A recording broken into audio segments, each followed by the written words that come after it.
his first state visit to Indonesia, President Bongbong Marcos aims to prove that OFWs will be a priority under his administration. Notably missing from the president's agenda, however, is the case of alleged drug mule Mary Jane Veloso. It's always an issue. Perhaps it will be broached by both parties, by one or both parties. We'll have to see. I understand since it's a pending issue, it may be inescapable, but we will announce if it is taken up. I'm pretty sure Secretary Trixie will agree with me on the importance of speaking with one voice on a case that has such very sensitive dimensions as the case of Mary Jane Veloso. So the DMW will defer to the DFA. From the nation's capital, all sides, all the time. I'm Cito Beltran. And I'm Gretchen Ho. The big story tonight. President Ferdinand Marcos Jr. held his first state visit in Indonesia. He was warmly welcomed by Indonesian President Joko Widodo as well as the Filipino community in Jakarta. Now to give us the latest, Maricel Harili joins us live from Jakarta, Indonesia. Mase, what's the latest? Gretchen, Cito, President Bongbong Marcos and Indonesian President Joko Widodo have finally met this morning at the Indonesian palace here in Jakarta. The two heads of state have also witnessed the signing of 4 important agreements. At exactly 10 in the morning, Indonesian time, President Bongbong Marcos with First Lady Liza Marcos arrived at the Istana Bogor, the presidential palace in Jakarta. Indonesia President Joko Widodo with wife Iriana welcomed the first couple with a bouquet of flowers and traditional Indonesian dance. They were also provided military honors before they proceeded inside Bogor for the guest book signing. Both heads of state went to the veranda for a talk or tete-a-tete. President Marcos then planted a tree as part of the tradition made by all heads of state who visit Bogor. After that, both leaders joined an expanded bilateral talk. We are close in terms of not only geographical location, but we are close in terms of culture, we are close in terms of ethnicity. And I think that it is going to be the strong partnerships that we will make as we slowly come out of the pandemic economy. 4 agreements were signed during the president's visit at Bogor. These are the comprehensive plan of action for the bilateral cooperation in the next 5 years, memorandum of understanding on cultural cooperation, agreement on defense and security, and promotion of creative economy. In the joint press statement, Widodo invited the Philippines to continue developing trade potentials as well as connectivity in border areas. He proposed a revitalization of shipping routes. He also wants to intensify cooperation in infrastructure and strategic industries. Widodo is hopeful that the planned purchase of air assets from an Indonesian company will be realized. Both Widodo and Marcos emphasized the significance of the role of ASEAN in addressing geopolitical issues and maintaining peace in the region.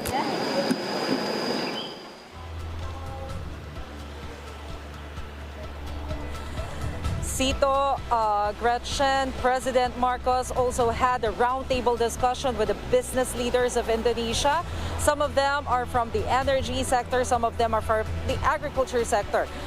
During her press briefing earlier, Press Secretary Trixie Angeles, we actually asked her if she already has a rough estimate when it comes to the investment that we're expecting from Indonesia, but she can't give us a figure just yet. She said that they still have to consolidate the list of business sectors or business groups that express their interest in investing in the Philippines. Cito, Gretchen. Maricel, good evening. Any big item on today's agenda? Because you mentioned about talks on defense agreements. Did the China factor come into the discussions?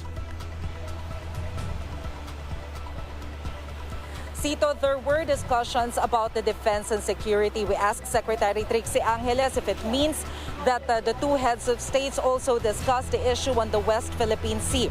The answer is very general. Secretary Trixie Angeles said that since the topic or the main agenda is about the defense and security, there is a possibility that the two heads of state also discussed issues on geopolitics and, of course, the West Philippine Sea. What is clear is that Indonesian President Joko Widodo said that there may be a need to review the border security or border agreement between the two countries. But we still don't know what does he mean with the border security, or if he's referring to a particular security issue. Sito. Mase, people are waiting now on the case of Mary Jane Veloso. This is one of the I guess, the more sensitive parts of the visit. Has it been brought up already? And what would be the agenda for tomorrow, being the last day of the president there in Indonesia? And are you hearing anything about this case? Gretchen, it seems that President Marcos and President Widodo did not discuss the issue or the case of Mary Jane Veloso, the Filipina who is now on the death row. But earlier, Secretary Trixie Angeles confirmed that Foreign Affairs Secretary brought this issue or brought up this issue with his counterpart, but she refused to give details about the discussion of the Department of Foreign Affairs and their counterpart here in Indonesia earlier, because she said that it's a very sensitive issue, so they're very cautious in terms of releasing statement on her case to the public. On your second question about the agenda of President Marcos tomorrow, so far, Secretary Angeles said that President Marcos will be facing the media or will be joining the media for coffee in the morning. But so far, everything will be off the record. Let's see if he will be willing to face the camera and give a statement about his visit here and, of course, about the case of Mary Jane Veloso. After that, he is scheduled to fly to Singapore for another state visit. Okay, thank you very much, Maricel Halili. Take care of yourself. Reporting live from Jakarta, Indonesia. Right after the break, we'll get the latest on Mary Jane Veloso straight from her lawyer, attorney Edre Olalia. That and more when the big story returns. Keep it here on One News.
You're watching The Big Story here on One News. President Bongbong Marcos's visit to Indonesia has renewed efforts from the parents of long-detained OFW Mary Jane Veloso to negotiate their daughter's release. But who exactly is Mary Jane Veloso? Here's what we know. Veloso is a Filipino maid who is currently detained in Indonesia and is facing death penalty. She was arrested in 2010 at the Yogyakarta airport for bringing in more than 2 kilograms of heroin. Veloso denied knowledge of the drugs, insisting that the luggage was given to her by her recruiters. She was supposed to be executed by firing squad in 2015, but was spared after Philippine authorities informed their Indonesian counterparts that her recruiters were already under police custody. Reports said that the late former President Noynoy Aquino, quote, broke protocol for her case. President Rodrigo Duterte, meanwhile, said that he will respect Indonesia's decision on Veloso. And with President Marcos currently visiting Indonesia, Veloso's family is hoping that negotiations for their daughter could be discussed. It's always an issue. Perhaps it will be broached by both parties, by one or both parties. We'll have to see. I understand since it's a pending issue, it may be inescapable, but we will announce if it is taken up.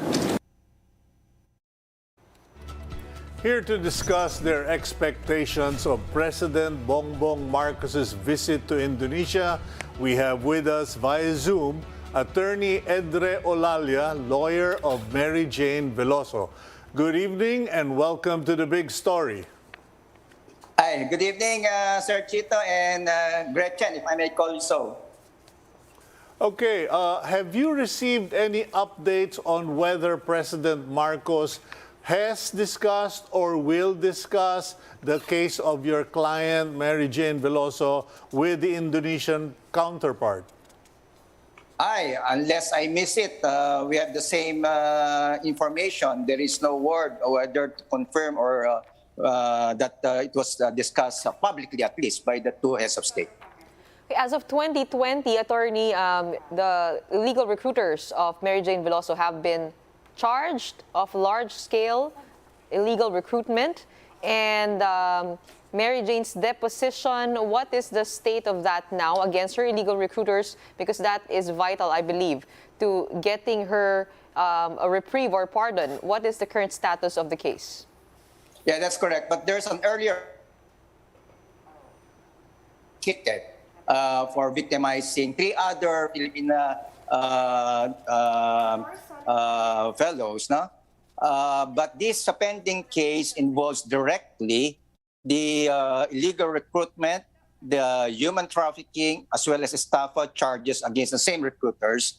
The present status is that the court has already made a decision to proceed with the taking of the deposition of Mary Jane in Indonesia. In fact, the Supreme Court already gave a go signal that the political branches of both governments can discuss the mode and the manner and the other arrangements of the taking of the deposition of Mary Jane in Indonesia.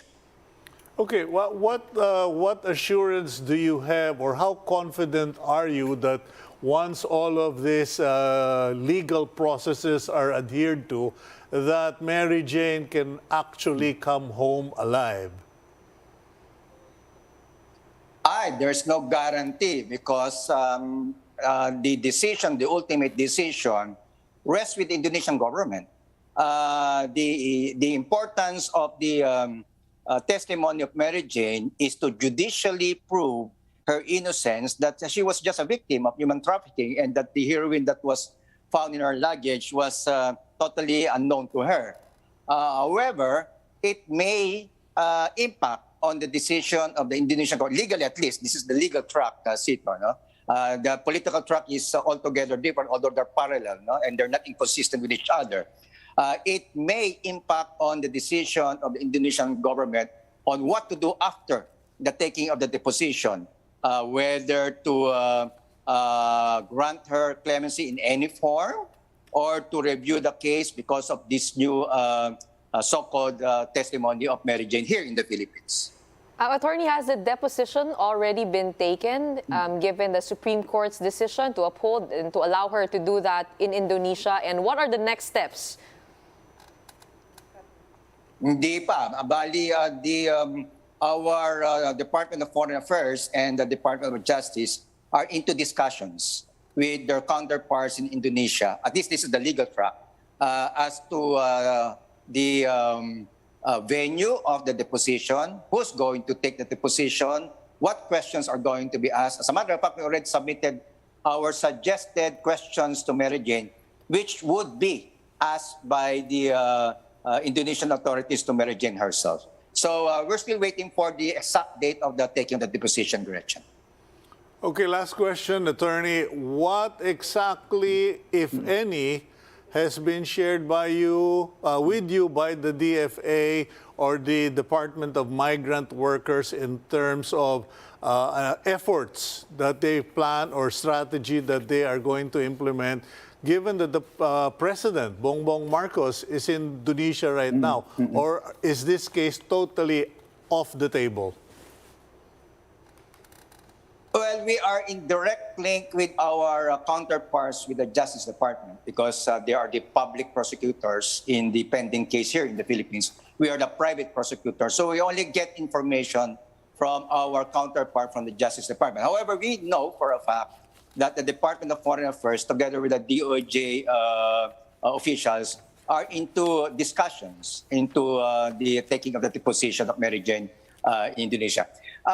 We are hopeful, though, that this distinct opportunity, I don't know whether it's going to be taken up publicly or discreetly by Mr. Marcos or Mr. Widodo, but this is a huge elephant in the room that cannot be ignored. So that, sooner or later, whether we like it or not, I think it's going to crop up within the discussions with the two heads of state. Just as a follow-up to that, do you think the tone will change with this new administration compared to Duterte's admin that said that they will respect the Indonesian governments? Well, it's really, to be very candid, it's too early to tell. But if we measure it from the public statement of Mr. Marcos Jr. in his, I think, SONA, where he was concerned about human trafficking, then to be aligned with such concern, then perhaps he should walk the talk by making sure that Filipina distressed overseas workers like Mary Jane and many others are being taken care of by their own government. So we have to wait. No? We'll see whether he will walk the talk. But however, we can already anticipate, because I think he called our migrant workers, he praised them, our migrant workers in Indonesia. So I think it is incumbent on Mr. Marcos Jr.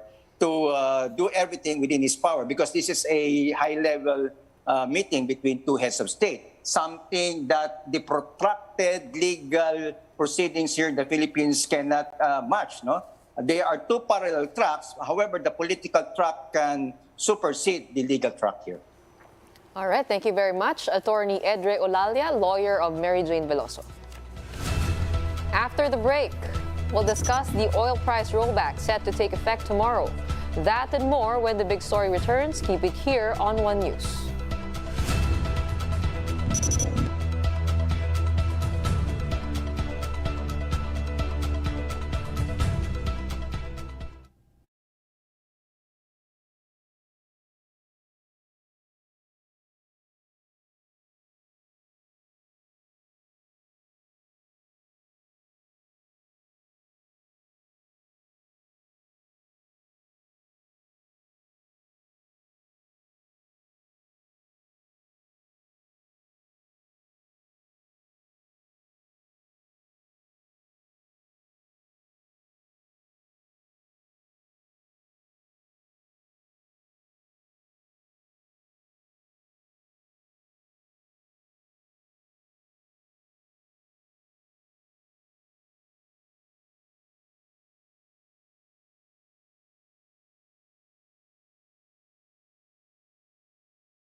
You're still watching The Big Story here on One News.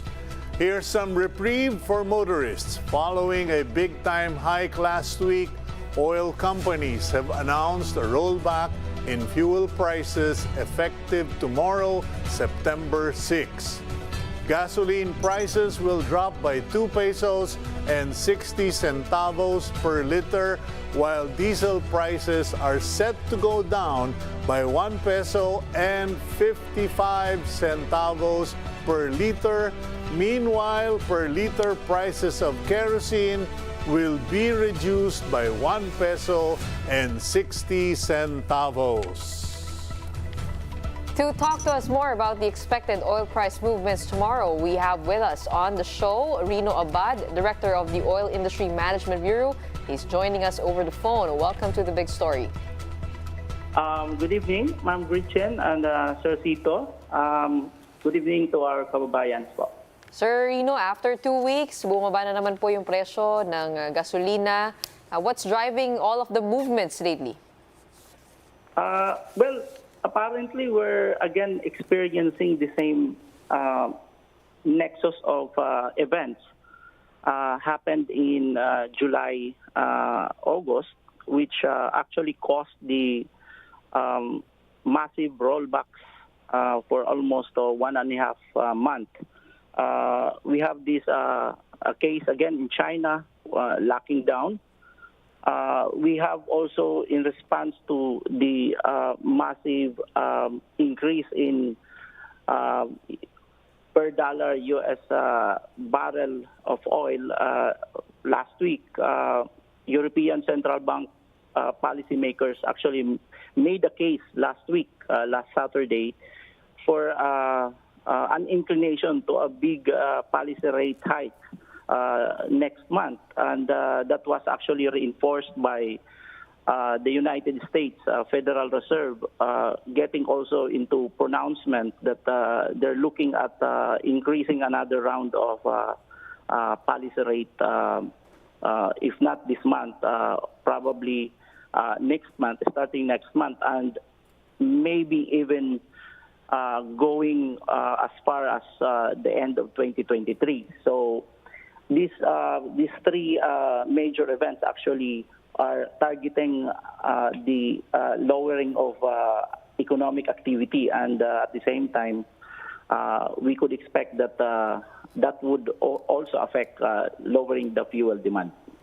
Director Abad, what are your readings on the next 2 to 3 weeks as far as market demand and prices of oil? Because there are some people who are saying that with the entrance of the Burr months or winter in the other side of the world, that the demand and supply of fuel is going to be tough and the prices will go up. But this reduction of price is kind of confusing some people. Yes, Sir Cito. I think really the price now is very volatile. We're taking an observation that price changes in a matter of 5 days, 5 trading days, and there are actually amounts that are related probably on a daily basis. So what we're seeing now is that this is a similar case of what happened in July. So if we could take that experience in July to way back first half of August, then if U.S. and the Europe would follow through with the actual interest hike, another round of interest hike implementation, then we could expect that a big factor would be an inclination towards a downtrend of price. Okay. But at the same time, on the opposing side, as you correctly mentioned, the northern hemisphere countries will be entering the winter season, and they will be needing much of the natural gas actually.